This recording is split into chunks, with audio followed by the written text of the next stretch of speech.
कि कैसे कैसे भौजी हो आर माथावा बनलू कि कैसे हो कैसे ना मास्टर तब भौजी पेन्हेलू गहनावा कैसे रे कैसे ना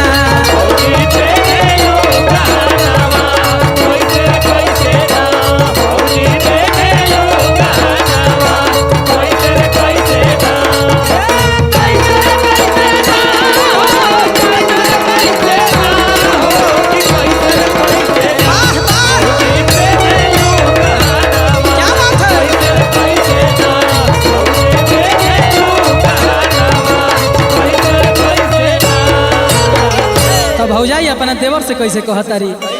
कि हंसत खेलत देवरू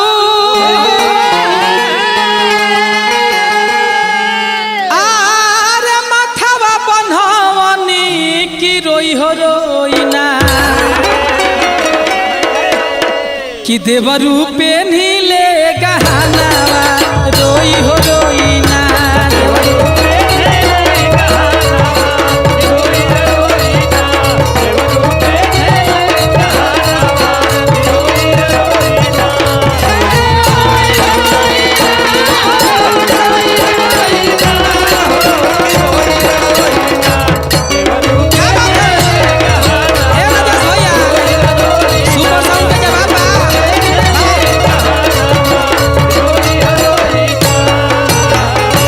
देवर का कहता रे भौजाई से नगेंद्र जी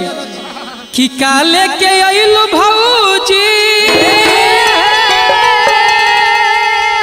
आज अपन ससुरवा कई होले के ना आज अपन ससुरवा कई होले के ना तब भौजी जइबू नई हारावा कई होले के ना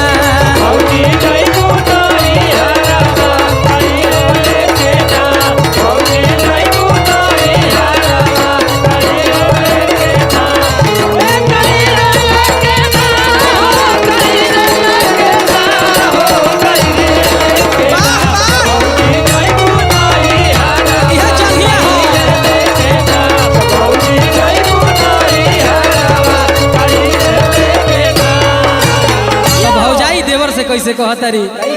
कि झपिया दौरा वाले के आरे आइबो हम ससुरवा बलकवा होले के ना आरे आइबो ससुरवा बलकवा होले के ना देवर जी सुन लो काले के आई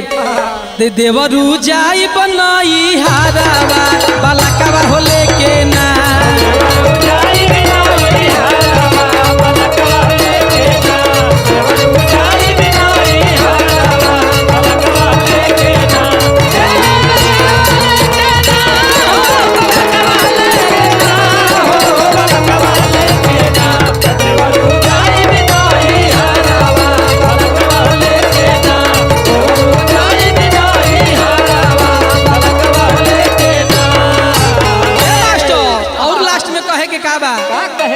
कि लिखले नगेंद्र राम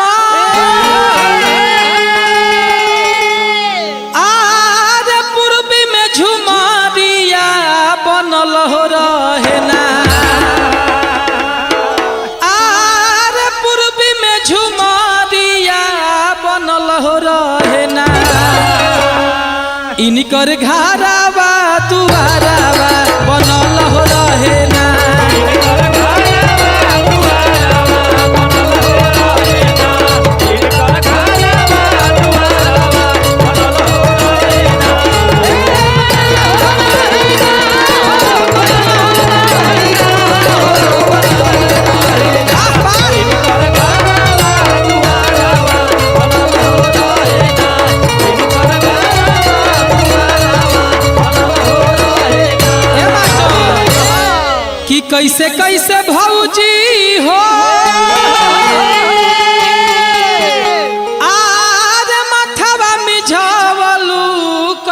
हो कैसे ना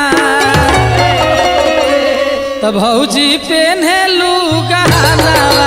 कैसे रे कैसे ना